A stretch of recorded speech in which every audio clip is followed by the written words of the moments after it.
Hey, it's Adair. I'm so glad you're here. Just giving you a heads up, this is a pretty advanced practice, so I recommend it for people who have a standing hatha, vinyasa, and or kundalini practice, or for people who are pretty strong and flexible. And if none of that applies to you and you still want to try it, rock and roll. Just please listen to your body and take breaks when you need to. Go ahead and find a seat and let's get rolling. We'll open with the mantra Ong Namo Gurudev Namo. Ong, creative consciousness. Namo, I bow to. Gurudev, beloved teacher. Namo.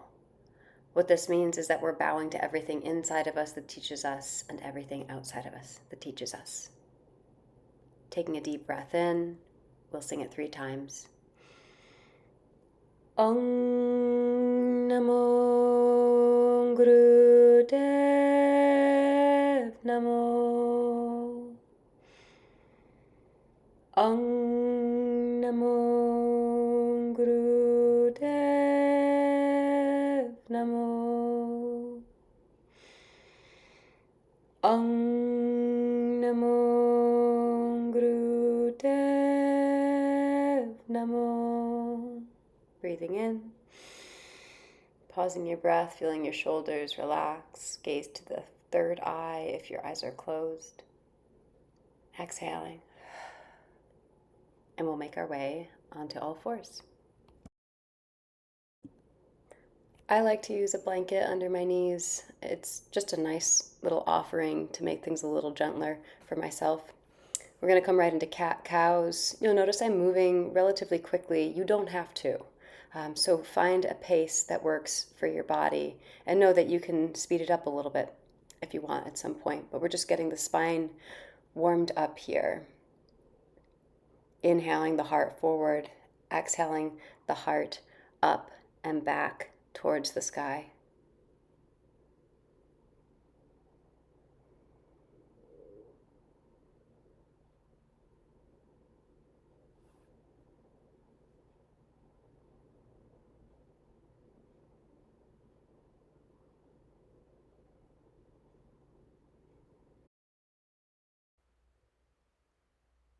And then we'll tuck the toes and make our way into Adho Mukha Svanasana, downward facing dog. Feel free to bring the fingers wide apart and press into the thumb and the forefinger, bending one knee and then the other if it feels good. Making any movements that help you get some of the tightness out of your body. And just finding some stability in this posture, even inhales, even exhales. We'll be here for another couple of moments, so make yourself comfortable, finding some stability in the posture or movement as you decide, looking for length in the back of the legs, strength in the legs as you press the thigh bones back in space, firming the arms, and maybe finding a sigh in through the nose and out through the mouth.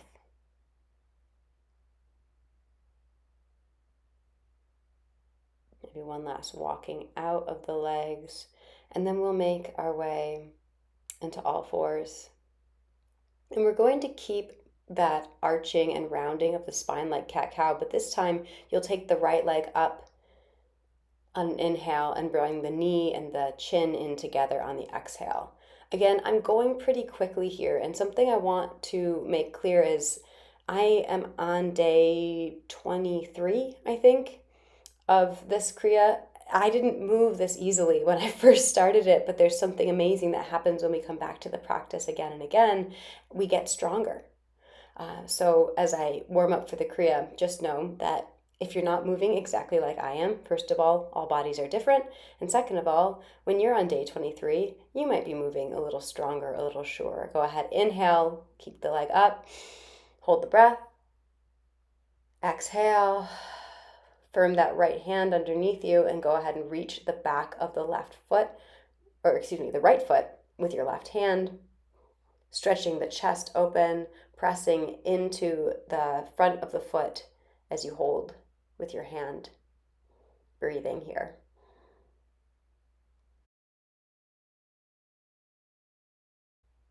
finding strength, finding stability.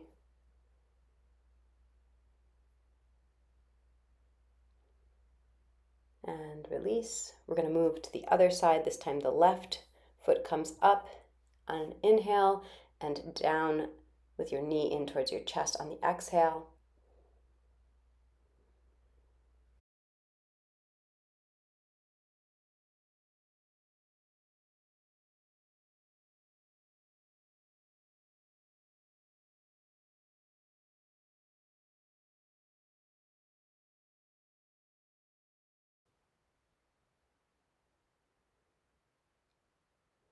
And inhale, hold the breath in for a moment. Keep the leg up, exhale. And we'll do the same thing here, reaching the right arm back, holding the left foot, pressing the shoelace area of the left foot into the hand as you open the right side of the chest. And breathe.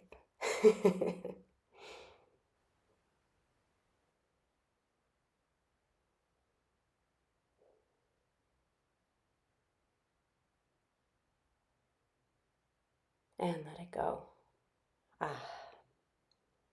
Okay, a moment to find your bearings, and then we'll make our way seated and we'll get started with the Kriya. I always like to sit up on something. It gives me more access to my lungs, allows my spine to be longer. We're going to be using breath of fire here. If you're not familiar with breath of fire or you're on your menstrual cycle, just take long, deep breaths. We're going to be using breath of fire and moving the arms backwards like so in big circles.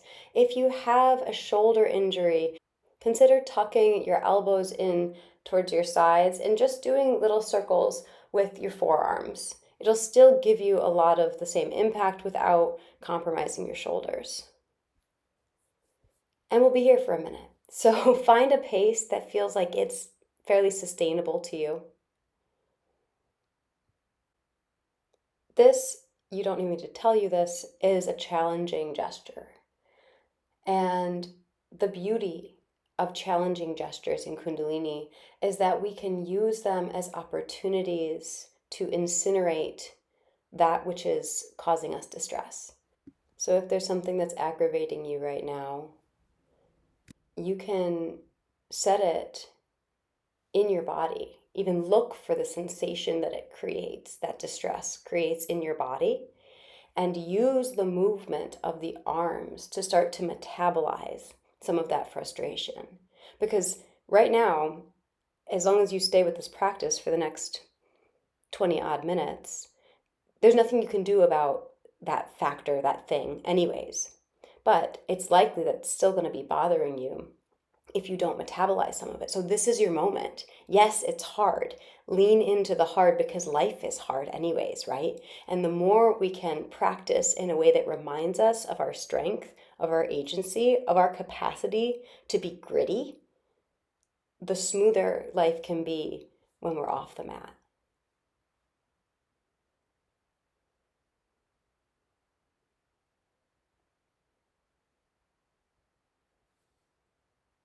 Keep it up. If you need to take a break, take a break. Bless yourself. It's fine. I always say you don't get a cookie for doing it perfectly. You don't.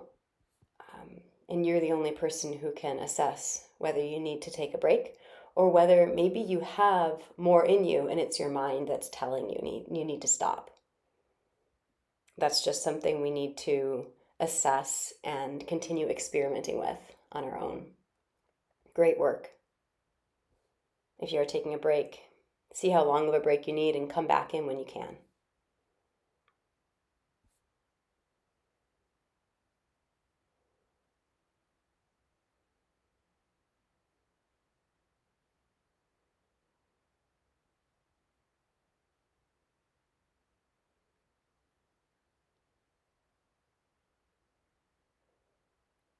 Try straightening the arms a little more and making smaller circles. This is the last little stretch here. Fabulous job. Remember that the arms are an extension of the heart chakra. You are opening yourself to joy, to open-heartedness. which is a beautiful act of resistance in a world that would have us close our hearts. Nicely done.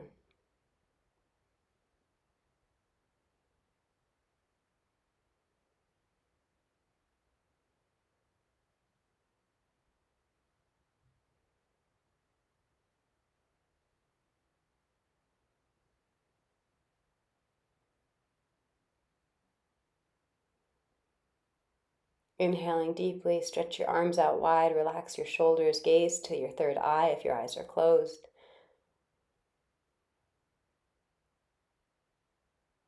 And soften everything, let the palms face up, thumb and forefinger to touch as you bring your hands to your knees and just feel.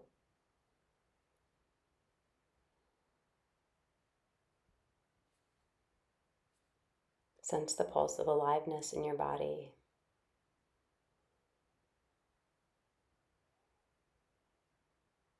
Notice where you feel the most sensation and allow your attention to rest there. Creating the spaciousness that facilitates the process of metabolization so that we don't carry any more baggage than we must.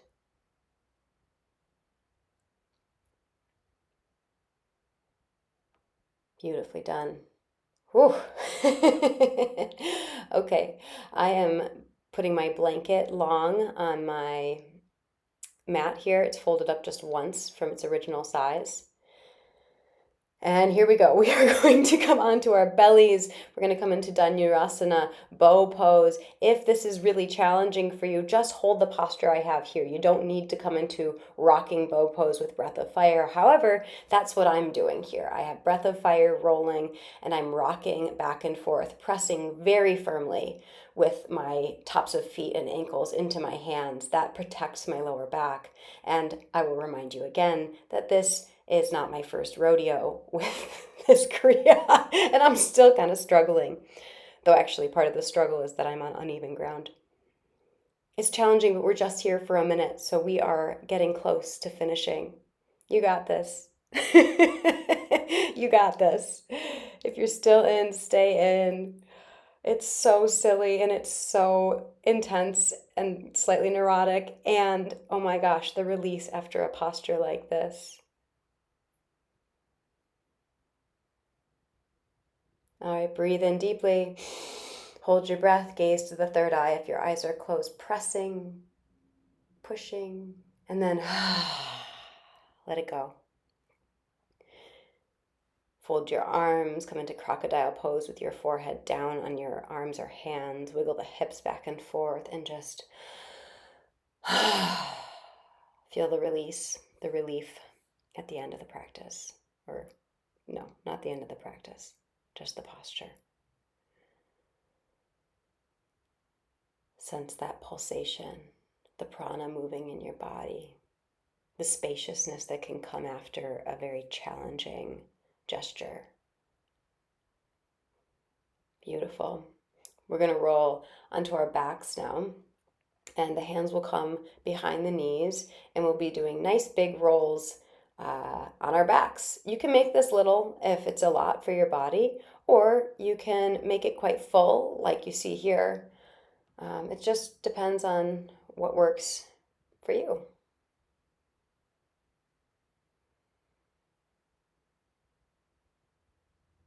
If you're wearing a hat, it might come off. Don't be deterred. And here we're doing breath of fire as well. Unless you elect not to, because that's always a choice.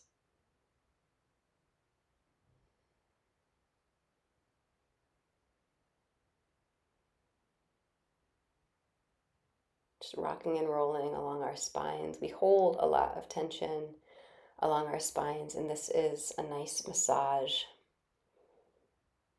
to start to loosen some of that up. Create a freer highway for energy to move up and down the Sushumna Nadi, our biggest channel for energy, the spine. Well done.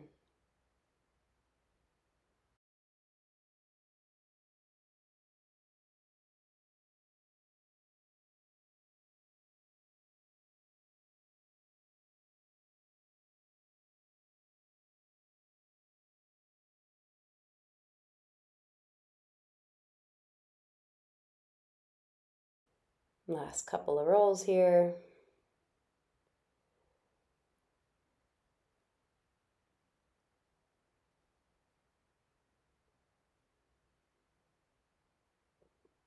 And go ahead and roll yourself on up to seated. And just be. Feel. Sense the settling of energy when you find stillness after movement. The clarity that may be presenting itself in your inner landscape.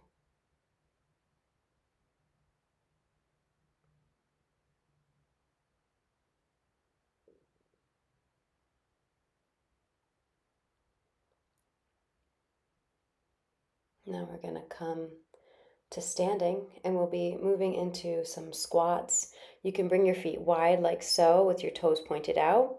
You can bring them hips width distance like I just showed. Whatever works best for your knees. And we'll be bringing our hands onto our heads and exhaling to squat down and inhaling to come up. No breath of fire here, just exhaling down, inhaling up.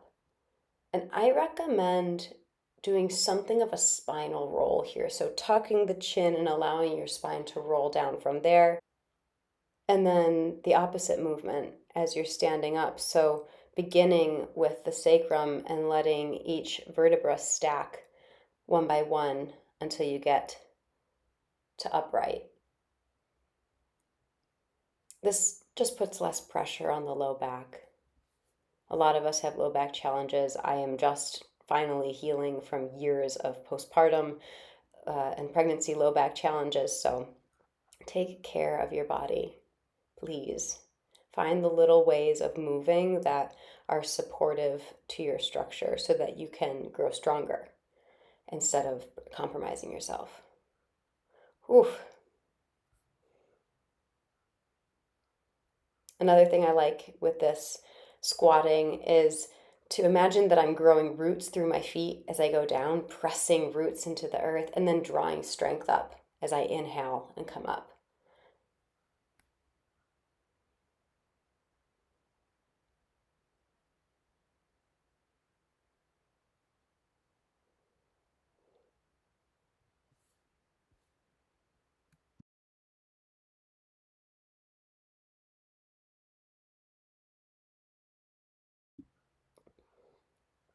And coming up to standing, you might take a deep breath in and hold it. That might make you dizzy, so no need to hold it unless it feels good. Pausing and let everything go. Palms forward, receptive. Feeling your feet, maybe lifting the toes for a moment. Sensing your energy. Sensing if there's a shift in your mental space.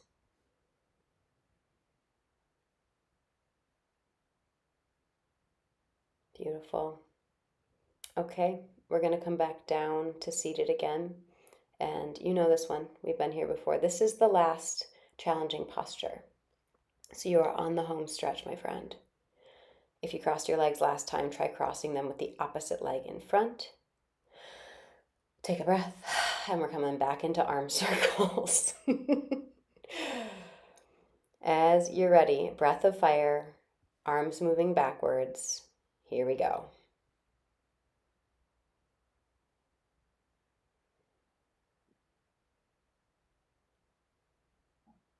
So another visual that can help get you through perhaps is the idea of spinning out a golden thread. I like to imagine that there's wool behind my heart, stuff that gets backed up. You know, stress, traumatic memories, conversations that didn't go well, fear and frustrations about what's going on in the world. So imagining that there's wool behind my heart, and every time I move my arms, that wool moves through my heart and it spins out as a golden thread.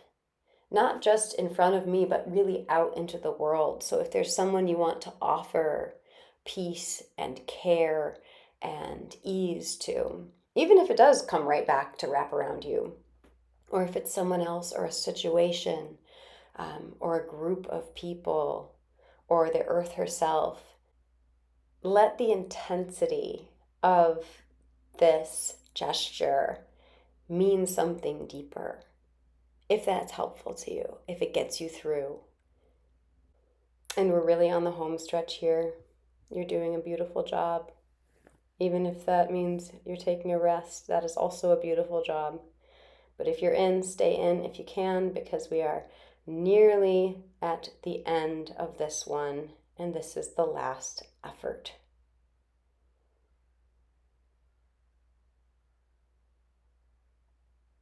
And inhale deeply, bring the arms out to the sides. Holding the breath, gaze to the third eye, relax the jaw, relax the shoulders, lifting Mula Bandha or the pelvic floor. Exhaling.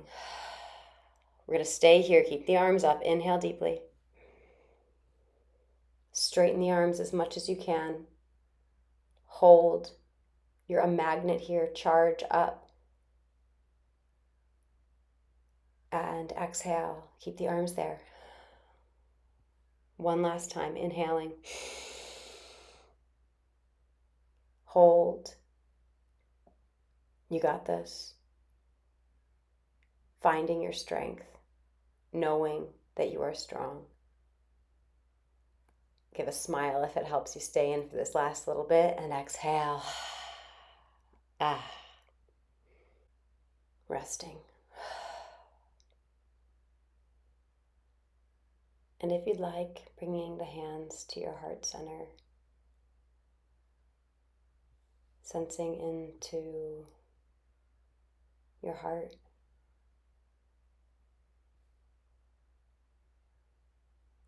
Feeling what you feel there, knowing that when we stabilize our attention at the heart center and we hold our attention there gently, we bring strength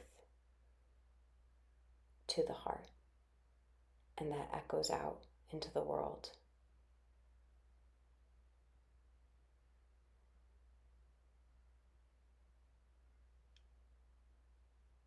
Getting curious about whether there is more stillness inside of you than there was before. And you can keep the hands there, or you can bring them back down to your knees and be here. Feel what you feel as you notice that the ground underneath you isn't moving.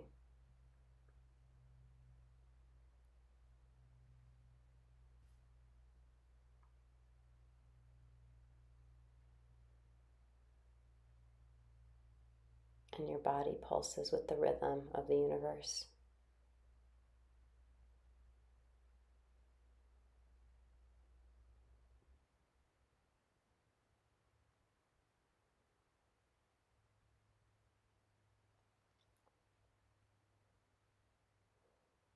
When we practice Kriya like this,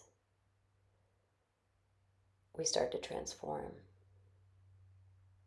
And we get opportunities to be more and more ourselves, and to show up in ways that don't leave us second guessing about our authenticity.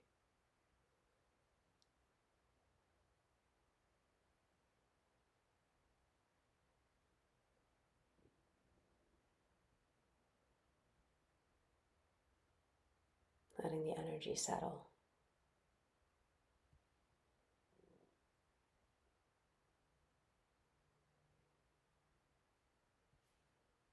Settle onto you like a beautiful gold spun cloak.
If you're loving being seated in this meditation, then stay here. And if you'd like to give yourself a more traditional Shavasana, you can come onto your back or really into any posture that helps you feel deeply restful. When we take time to be in stillness after practicing, that's when the practice truly gets to settle. You might imagine the cells of your body, almost countless, each of them with a tiny silver bubble of prana, vital life force energy that's pulsing and glowing as the result of your practice, your whole body glowing with the boost of energy and especially heart energy that you've chosen to offer yourself.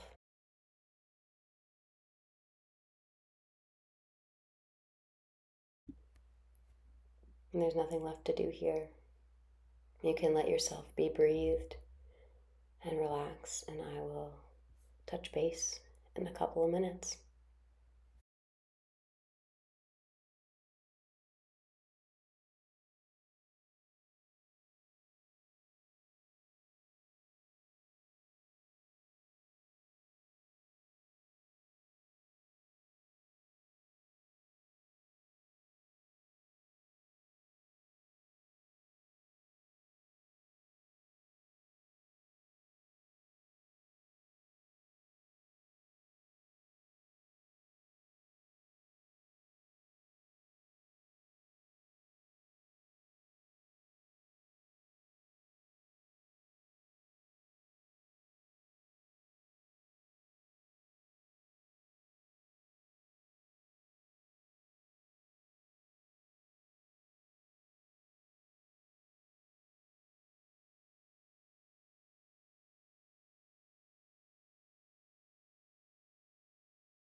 Taking a deeper breath in, maybe wiggling the fingers and toes, sighing out,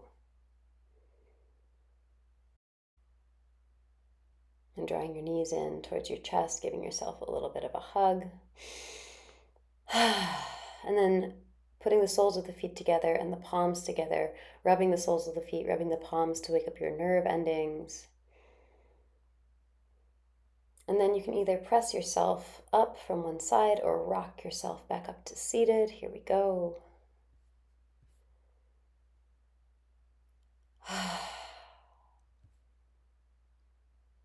Noticing how you're feeling. Noticing how the practice is settling on you. And knowing that when we choose to practice like this, it has a big impact. It sounds dramatic maybe, but you're not the same person you were when you sat down to practice. So placing your hands over your heart if it feels good again here. Knowing that when we keep showing up, we get to transform. And that is one of the great joys of being alive. Having the opportunity to evolve and do what we came here to do. We'll close out by honoring our truest selves, bringing the hands to the heart. We'll sing a long sat, short nam, inhaling deeply. Sa